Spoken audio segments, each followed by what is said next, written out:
इयत्ता 8वी स्कॉलरशिप परीक्षा म्हणजेच पूर्व माध्यमिक शिष्यवृत्ती परीक्षा फेब्रुवारी 2018चा पेपर जो प्रथम भाषा व गणित या विषयाचा आहे. तर यामधील आपण प्रथम भाषा मराठी या विषयाची जी प्रश्नपत्रिका आहे ती पूर्णपणे सोडवून पाहणार आहोत.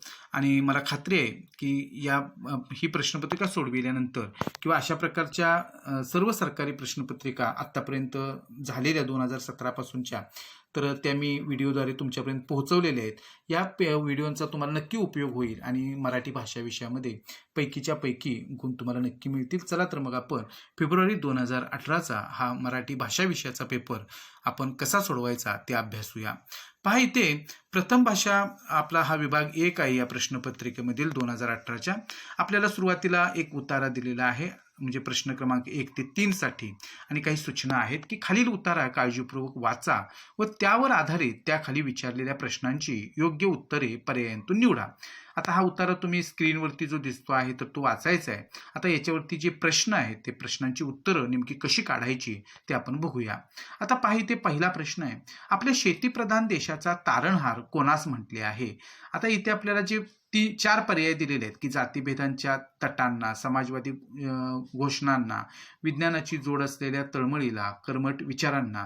मात्र यातला पर्याय निवडण्यापूर्वी आपल्याला उतार्यामधलं जे वाक्य यातल्या कुठल्या पर्यायाला लागू होतं ते शोधावं लागेल. आता इथे पहा, एक वाक्य आहे की विज्ञानाची जोड असलेली तळमळ हीच आपल्या शेतीप्रधान देशाला तारून नेईल, आणि म्हणून इथं पर्याय क्रमांक 3 हे याचं उत्तर असेल या प्रश्नाचं. आता दुसरा प्रश्न आहे की थट्टा मस्करी करणं या अर्थी कोणता वाक्प्रचार उतार्यात आला आहे. आपण जर इथं पहिलीच ओळ बघितली की सर्वांच्या भल्याच्या वा कल्पनेचा सुरुवातीला स्वप्नरंजन म्हणून उपहास करण्यात आला, आणि अशा पद्धतीनं उपहास करणं म्हणजे थट्टा मस्करी करणं असा त्याचा अर्थ इथे घेतलेला आहे, आणि म्हणून इथं थट्टा मस्करी करणं म्हणजे उपहास करणे हा वाक्प्रचार या उतार्यात आलेला आहे, म्हणून पर्याय 1 निवडलेला आहे.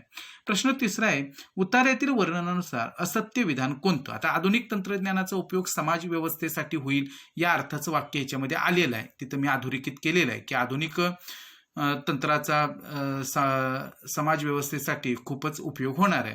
दुसरं आहे, कोणतीही गोष्ट जन्माच्या वेळी सुंदर असते, याचं मात्र आपल्याला याच्यामध्ये वाक्य आढळत नाही, त्यामुळे हे असत्य विधान आहे. आपला देश शेतीप्रधान आहे याचं आपल्याला इथं एक वाक्य आहे की आपल्या शेतीप्रधान देशात, त्यामुळे इथं आपण हा पर्याय सत्य आहे तर तो निवडू शकत नाही, कारण असत्य विधान आपल्याला विचारलेलं आहे. चौथा आहे, विज्ञानाने अमर्याद संधी उपलब्ध करून दिली आहे. आता या अर्थाचं सुद्धा एक वाक्य इथं आलेलं आहे की विज्ञानाने अमर्याद संधी उपलब्ध करून दिली आहे. त्यामुळे आपण इथे 1, 3, 4 ही वाक्य सत्य आहेत, आणि कोणतीही गोष्ट जन्माच्या वेळेला सुंदर असते हे विधान असत्य आहे, त्यामुळे पर्याय क्रमांक 2 आपण इथे निवडलेलं आहे. आता प्रश्न क्रमांक 4 ते 6 साठी आपल्याला एक संवाद दिलेला आहे, आणि त्यासाठी सूचना आहेत की पुढील संवाद काळजीपूर्वक वाचून त्याखाली विचारलेल्या प्रश्नांची उत्तरे पर्यायांतून निवडा. आता इथे आपण कच्चं काम करून घ्यायचं आहे, म्हणजे प्रत्येक संवादाच्या पुढे ते वाक्य कोण बोललेलं आहे तर ते आपण या संवादाच्या आधारे लिहायचं आहे. आता पहा, इथे मी प्रत्येक वाक्य जे काही कोणी बोललेलं असेल तर ते मी इथं त्यांची नावं टाकून घेतलेली आहेत. तुम्ही हा संवाद पूर्णपणे वाचा. आपल्याकडे पुरेसा वेळ नसल्यामुळं आपण इथे जी काही नावं आहेत तर ती मी लिहून दाखवलेली आहेत. तुम्ही स्वतः त्या ठिकाणी ती खात्री करा आणि मग ही उत्तरं काढायची आहेत की बघा वरील संवादात किती जणांनी भाग घेतलाय. अर्थातच इथं जी नावं आलेली आहेत त्यावरून आपल्याला 5 व्यक्तींनी या संवादात भाग घेतला हे लक्षात येईल. आता वरील संवाद कोणत्या ठिकाणी झाला असावा, अर्थातच तो आबांच्या घरी झालेला आहे. वरील संवादाची वेळ कोणती असावी, अर्थातच इथे आपल्याला दिवे लागण्याची वेळ झाली असं मी अधोरेखित करून दाखवलेले हे शब्द वाक्य आहे. तर दिवे लागण्याची वेळ अर्थातच संध्याकाळची वेळ, म्हणून पर्याय क्रमांक 3 हे याचं उत्तर आहे. आता प्रश्न क्रमांक 7 आहे की वसन या शब्दाला योग्य समानार्थी शब्द निवडा. 2 अचूक पर्याय निवडायचे आहेत. बघा, निवास म्हणजे वसन होत नाही, अंबर म्हणजे वसन होतं कारण आकाशाला तो समानार्थी शब्द आहे. वस्त्र म्हणजे सुद्धा वसन होतो, आणि चौथा पर्याय आसन, आसन मात्र वसन या शब्दाला समानार्थी नाही, आणि म्हणून पर्याय क्रमांक 2 आणि 4 हे याचं अचूक उत्तर आहे. आता 8वा आहे प्रश्न, बक्षीस या शब्दाचा योग्य विरुद्धार्थी शब्द पर्यायांतून निवडा. 2 अचूक पर्याय आपल्याला निवडायला सांगितलेले आहेत. बघा, बक्षीस अर्थातच बक्षिसाचा विरुद्धार्थी शब्द दंड आणि शिक्षा असे 2 आलेले आहेत. आता पुढील 9वा प्रश्न आहे की पुढीलपैकी शुद्ध शब्द निवडा. अत्यंतिक असा दिलेला आहे, पण तो आत्यंतिक असा असायला पाहिजे होता. छंदिष्ठ दिलेला आहे तर तो छंदिष्ट पाहिजे होता, आणि भौमितिक दिलेला आहे तर तो भौमितिक पाहिजे होता.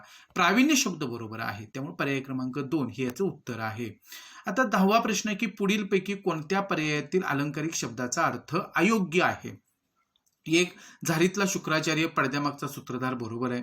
वाघिणीचं दूध अंगात शौर्य उत्पन्न करणारी गोष्ट, बजबजपुरी गोंधळाची स्थिती, हे दोन्ही बरोबर आहेत. आता नगद नारायण अत्यंत श्रीमंत व्यक्ती नसून अत्यंत गरीब व्यक्ती, आणि म्हणून पर्याय क्रमांक 4 हे याचं उत्तर आहे. प्रश्न 11वा आहे की पुढील वाक्यपूर्तीसाठी योग्य वाक्प्रचार निवडा. माझ्या परदेशी मित्रांकडून आणि नातेवाईकांकडून त्या देशातील लहान मोठ्या नाण्यांची दुनियाही माझ्या टिंबटिंब, अर्थातच दप्तरी दाखल होणं म्हणजे आपल्या संग्रहात येणं, आणि म्हणून पर्याय क्रमांक 1 हा अचूक वाक्प्रचार इथे बसतो. प्रश्न 12वा आहे, पुढील आकृतीत लपलेल्या अर्थपूर्ण म्हणीतील मध्यभागी येणारे अक्षर कोणते? आपण याची म्हण अगोदर तयार करूया. तुम्ही सुद्धा प्रयत्न करा आणि पहा, तुम्ही प्रयत्न केल्यानंतर ही म्हण तुम्हाला लक्षात येईल की मेल्या म्हशीला मनभर दूध.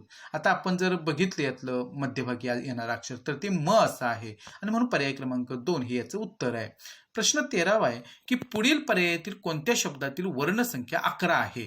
2 अचूक पर्याय निवडायचे आहेत. आपल्याला प्रत्येक शब्दात ते वर्ण काढता आले पाहिजेत, कच्चं काम करायचं. पहा इथे ब्रह्मचर्य या शब्दामध्ये अशा प्रकारचे हे सगळे अक्षर आहेत, ती एकूण 11 आहेत. ज्ञानवृद्धी या शब्दामध्ये 11च अक्षर आहेत. अक्षरज्ञानमध्ये 12 अक्षर आहेत आणि सर्वश्रुतमध्ये 10 अक्षर आहेत. म्हणजे आपल्याला कोणत्या शब्दातील वर्णसंख्या 11 आहे तर पर्याय क्रमांक 1 हे त्याचं आता अचूक उत्तर आपल्याला निवडायचं आहे, आणि त्याचबरोबर पर्याय क्रमांक 2 अशा पद्धतीनं ही 2 पर्याय जे आहेत तर ते उत्तर म्हणून येतील. 14वा प्रश्न आहे की संधी प्रकारात विसंगत असणारा पर्याय निवडा. आता आपण इथं जर बघितलं तर गिरीश, प्रत्येक, तपोबल, धारोष्ण या 4ही शब्दांचा आपल्याला काय करावं लागेल की विग्रह करून घ्यावं लागेल. पहा, गिरीश गिरी अधिक ईश, ई अधिक ई अर्थात स्वर संधीचं उदाहरण आहे. प्रत्येक, प्रति अधिक एक, ई अधिक ए अर्थात इथे सुद्धा हे स्वर संधीचं उदाहरण आहे. तपोबल, तपह अधिक बल, इथे विसर्ग संधीचे हे उदाहरण आहे. आणि धारोष्ण, धारा अधिक उष्ण, हे सुद्धा स्वर संधीचं उदाहरण आहे. आणि म्हणून पर्याय क्रमांक 3 की हा विसंगत असणारा पर्याय आहे, कारण बाकीचे 3ही पर्याय ही स्वर संधीची उदाहरणं आहेत. आता पहा, 15वा प्रश्न आहे, आजोबांच्या मनातला पुण्याला जाण्याचा विचार तुर्तास तरी पुसला गेला होता. या वाक्यातील अधोरेखित शब्दाचा क्रियाविशेषण प्रकार ओळखा. अर्थातच तुर्तास म्हणजेच कालदर्शक क्रियाविशेषण आवे, तुर्त म्हणजेच सध्या. आता प्रश्न 16वा आहे, पुढीलपैकी संमतीदर्शक केवळ प्रयोगी आवे ओळखा. जी, च, ए आणि शी अर्थातच जी हे संमतीदर्शक केवळ प्रयोगी आव्यय आहे. प्रश्न 17वा आहे की शाखामृग या झाडावरून त्या झाडावर उड्या मारतो. या वाक्यातील अधोरेखित शब्दाचे विरुद्धलिंगी नाम कोणतं? आता शाखामृग याचा अर्थ वानर, मग इथे वानरी हा त्याचा विरुद्धलिंगी शब्द आहे. प्रश्न 18वा आहे, स्पर्धेतील मुलांना बक्षीस, आता इथे आपल्याला अधिकचे आकर्षण वाटते. तर या वाक्यातील अधोरेखित शब्दाच्या अनेकवचनी रूपास दिलेल्या विभक्तीचा प्रत्यय जोडल्यास त्या शब्दाचे योग्य सामान्य रूप कोणतं होईल? म्हणजे प्रत्यय लागण्यापूर्वी ह्या बक्षीस शब्दाचं कोणतं रूप तयार होईल अनेक वचनाचं? तर अर्थातच इथे बक्षिसा, मग बक्षिसांना, बक्षिसांचे असं होईल ते, म्हणजे इथं पर्याय क्रमांक 4 येईल. 19वा प्रश्न आहे की पुढील वाक्याचा प्रयोग ओळखा. गांधीजींच्या चळवळीत अनेक जण सहभागी झाले. आता इथे जर आपण बघितलं पर्याय आहेत सकर्मक भावे, कर्मणी, अकर्मक कर्तरी आणि सकर्मक कर्तरी. आता सहभागी होणारे अनेक जण आहेत आणि सहभागी होण्याची क्रिया सुद्धा अनेक जणच करतायत, म्हणजे इथं कर्म नाही. तर इथं पर्याय क्रमांक 2 अकर्मक कर्तरी हे त्याचं उत्तर येईल. आता 20वा प्रश्न आहे की पुढीलपैकी मिश्र वाक्य असणारा पर्याय निवडा. तर पहा, तो इतका जेवला की त्याच्या पोटात दुखू लागले, म्हणजे परिणामबोधक हे की अव्यय जे आहे उभयान्वय अव्यय ते परिणामबोधक आहे, आणि अर्थातच परिणामबोधक हे संयुक्त वाक्यामध्ये येतो तो उभयान्वय अव्ययाचा प्रकार. आता स्पर्धेत सहभागी झालो म्हणून मला बक्षीस मिळाले, म्हणजेच हे परिणामबोधकच आहे. मी चित्र रंगवले म्हणून ते सुंदर दिसू लागले, म्हणजे इथे आपण जर बघितलं तर हे पण परिणामबोधक आहे. आणि तू जंगलात गेलास म्हणजे तुला अनेक पक्षी पाहायला मिळतील, म्हणजे इथे हे स्वरूपबोधक आहे, आणि म्हणून पर्याय क्रमांक 4 हे त्याचं उत्तर आहे, कारण हे मिश्र वाक्याचं उदाहरण आहे. आता पुढे पहा, 21वा प्रश्न आहे, पुढीलपैकी योग्य विरामचिन्हे असलेले वाक्य ओळखा. बापरे काय तो प्रचंड तंबू, तर हे वाक्य या प्रकारे हवं होतं. बापरे काय तो प्रचंड तंबू, आता त्यामुळे हे वाक्य चुकलेलं आहे, म्हणजे इथं योग्य विरामचिन्ह नाही. मी आईचा लाडोबा होतो आणि मी आई वेडा होतो, हे वाक्य मात्र विरामचिन्ह जी काय उपयोगात आणलेले आहेत इथे त्या दृष्टीने हे बरोबर आहे, म्हणून हे त्याचं उत्तर येईल. पण पुढचंही वाक्य आपण बघू. बाबा म्हणाले, खरंच पोरी संगणकाचा महिमा आगाध आहे. हे वाक्य कशा प्रकारे हवं होतं, तर बाबा म्हणाले, खरंच पोरी संगणकाचा महिमा आगाध आहे. आता पुढचं चौथं वाक्य आहे, तू घरी केव्हा असतोस रे, तर हे वाक्य अशा पद्धतीनं प्रश्नचिन्ह देऊन आपण विचारायला हवं. आता 22वा प्रश्न आहे की पुढीलपैकी कोणत्या पर्यायातील सामासिक शब्दाचा विग्रह योग्य नाही.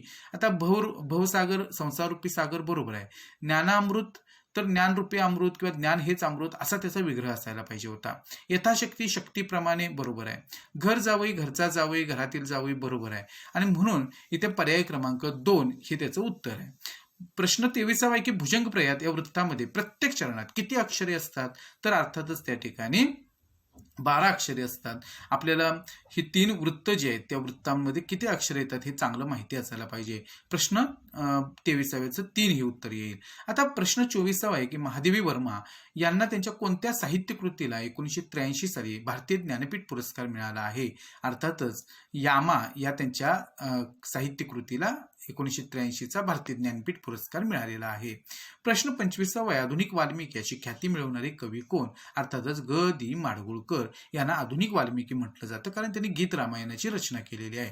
विद्यार्थी मित्र हो, मला खात्री आहे की तुम्हाला नक्कीच त्या ठिकाणी मराठी भाषा विषयातील जी काही प्रश्नपत्रिका आहे त्या प्रश्नपत्रिकेतील हे जे प्रश्न आहेत ते प्रश्न नेमके कसे सोडवायचे हे लक्षात आलं असेल. आपण पुढच्या व्हिडिओमध्ये नवीन एक सरकारी प्रश्नपत्रिका अभ्यासासाठी घेऊ. तोपर्यंत आपण इथेच थांबू. धन्यवाद.